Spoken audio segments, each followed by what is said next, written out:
Why do I keep attracting narcissists, cheaters, liars? What I can just say is about this dating game, it's a little bit tricky, but one thing I have learned is let me change my tactic. If I keep... What's your take on contraceptives, abortion, motherhood? So my take on contraceptives, if you are sexually active,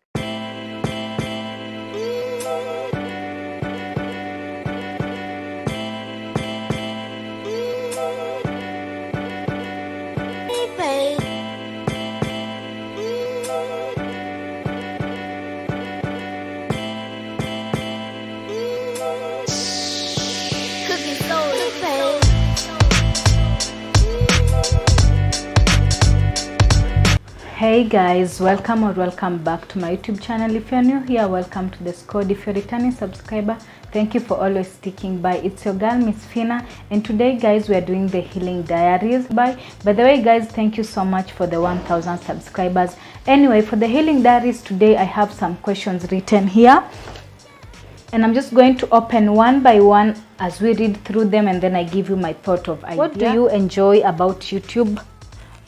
Personally, about making videos, I enjoy making videos on YouTube because you just give out your thought of idea, and also you tend to bring your abilities or talent into foreseeing. And then right now we have a lot of people watching YouTube, so uko na chance, yani si ati kama we huwa unatamani kuimba, si ati lazima uende studio look for nini. Siku hizi tu wewe unafungua channel yako, you post whatever you like posting, and God willing unaomoka nayo. Yeah.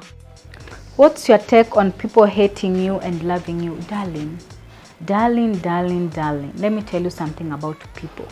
People will always hate you. Some will always love you. Some won't love you genuinely. Some will love you genuinely. That's just how people are.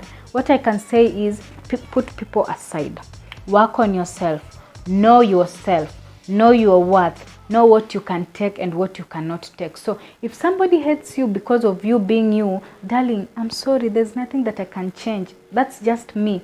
If somebody hates you because of their own reasons, so long as you know yourself, ile hatred haitakufikia. But when you've really not found yourself and what type of a person you are, that's when you start getting scared. Guy, huyu ananichukia. Some people love you, but they don't even love you for true. So leave people aside. Lessons learned from losing your mother and sister. Okay, for my mother, I lost her at a very young age, so I cannot really come into perspective about that. But what I can say is I lost my sister when I am a full-grown woman, and darling, the pain, the grief. Oh my God, I'm going to talk about grief one day. So what I can just say is lessons that I have learned from losing my sister or anybody close to me. Spend more time with people you love. Make time for your family. Jobs come and go, but when your family is gone, there's no other way you're going to get to see them. So make time for family. Spend time with them. Gift people, like what I say, give flowers to people when they are still alive, so that you don't have to give them flowers when they are dead. So give them more flowers when they are still alive. So spend more time, create memories, go visit them. Just like wacha kupostpone vitu zingine. Una get it yani? Just spend more time, love your siblings, treat them, like just create those memories, because when they are gone, those are the only memories that you remain with. And then another thing that I learned about losing my sister is that grief is a process. It just never comes once. It is a process, and you just have to learn to live with grief within you. But as time goes by, it becomes a little bit lighter. But when it's starting, darling, I won't lie, it's a little bit heavy, but it just does get better. And also another thing that I have learned from losing my sister is that I really lost a great part of me, and I have learned now to start living. Or unajua mimi when my sister was there, nilikuwa huwa naishi ni kama kwa shadow yake, but right now she's gone, it's like now I am exposed. Now I have to make my decisions without asking her what she thinks and all that. Like there's a part of my life that I am missing from her, but yeah, I have learned to live with that too. So one main lesson is spend more time with people you love. What's your take on black tax? Okay, for those of us who don't know what black tax is just like a certain amount of money that we give back to our parents because they spent money like raising us. What I can say about black tax is it is not a must, it happens.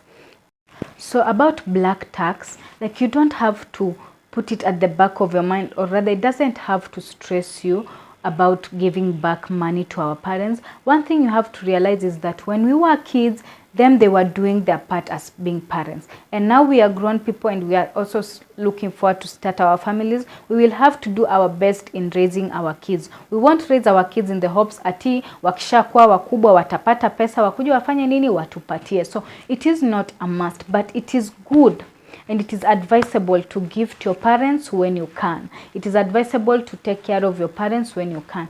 Lakini kwa saizi, if you're making money and you feel like it's a little bit, like you just don't have to send your parents money each and every month. No. You just create time, or rather do things that will help them reduce on the things that needed them to put in more money. You get it, like maybe sending your siblings pocket money. Now you say that you have reduced an expense to your parents and all that. But if you are in a position to send your parents money each and every month, kindly do. But one thing I also came to learn is instead of me sending my parents each and every month money, pesa huwa haitoshi. What you can do is you can start an initiative for them, maybe at home. Mfungulia hata kaduka hapo, ama kaempesa, ama mnunulie ng'ombe akuwa na kamua hiyo maziwa na anaenda kuuza. So unaona, ama muanzishe farming whereby anarea chicken na hizo kuku zikiwa kubwa anaenda kuuza ama mayai. Now you see that is a way of creating another income for them. So ile pesa ulikuwa unatuma kila mwezi about 10k ama 20 ama 50, now you reduce a little bit because now there is something that is bringing more income directly to them. That's my thought. But if you are in a position to spoil your parents, kindly do.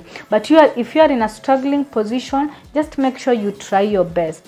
You get it. Si ati ukose kutuma pesa, hapana, tuma pesa, lakini usijifinye sana. Kama hauna, kama uko nayo. What is your greatest achievement? My greatest achievement is growing up and being healthy. Anyway, yeah, greatest achievement so far, I can say I came to learn more about myself. I have found the type of person I am. I've just known much more about myself. What's your take on posting about everything on social media? Darling, if you want to post honey. Social media is the maana inaitwa social media, for us to post. I mean, me I'm not going to be the bigger person on social media. Ile wakati nilikuwa nalia ndio mlikuwa mnataka muone. Saa hizi na enjoy, hamtaki muone. Jamani niko single, na enjoy. Anyway, post. Don't feel any type of way. Don't choose to be the bigger person when it comes to social media. If you feel like you want to post. If you feel like you don't want to post, you're the reserved type of people, don't post, darling. Just do what you feel like is okay for you. I've told you, let us not make decisions based on what people will say or what people will think. No, let us make decisions based on what we want to do. Do you have plans to get married and start a family? Of course, I have plans to get married and start a family at the right time. I love kids and I would like to have my own kids, but at the right time, no pressure. What's your take on the labeled black sheep of the family? One thing I've come to realize about the black sheep of the family, hawa ndio huwa wale watoto wana turn out to be the ones who helped their parents more. So I always feel like somehow our parents, there were places they were failing, and that still comes with parenthood. But now as we have learned and na tume elevate more, na tumejua more, if you are the black sheep of your family, don't hold on that. I've told you it is high time we unlearn some things. If you are called the black sheep of the family, to them it's very much okay, you are the black sheep to the family. But to you, what type of a person are you to yourself? And that really matters, the type of person you are to yourself and not to them, because when you are the best of yourself, then you bring out the best to the world. So no matter who calls you black sheep, ama sijui black kondo, that's up to them, and that's a choice they made to label their different types of kids, and that's so wrong. That's so wrong, because you really make children grow in different dynamics, and rather you really make children grow in toxic environments that they are not meant to. No child chooses to be brought forth to the world, but what you have to do is try your best to be the parent. Kama hashikanishi kitu kwa shule kama firstborn wako, it's very much okay. Children are born with different qualities. There's just something this child can do better, so focus on what this child can do better instead of bringing them down because you're trying to compare them na firstborn wako ama na lastborn wako. It's so wrong to compare children. Parents, please stop comparing your children and learn to appreciate your children with their different qualities. We are all different as human beings. Same to your kids, they are going to be different. What's your take on how people perceive you? I think this question has been repeated differently. On how people perceive you, that's up to them, darling. One thing I will emphasize through my healing diaries, just get to know who you are, get to know what type of a person you are. Like, do more of self-awareness and finding yourself than focusing on what people think and how people perceive you. That's upon them. You cannot change that. No matter how good you be to them or no matter how bad you be to them, you cannot change that. But you can change yourself and the type of person that you want to be as a person. You get it? So just work on yourself and the rest shall follow. Whether they love you or hate you, when your self-esteem is at a certain level, huwa hata haujali mambo watu wanasema. Manake watu lazima waongee, na lazima waongee mabaya na mengine mazuri, na yote yanayokufanyikia kwa maisha lazima waongee. Sasa yani, just focus on you, darling. You're doing better. You're a great person. Okay? Don't focus on what they are saying because they have to talk.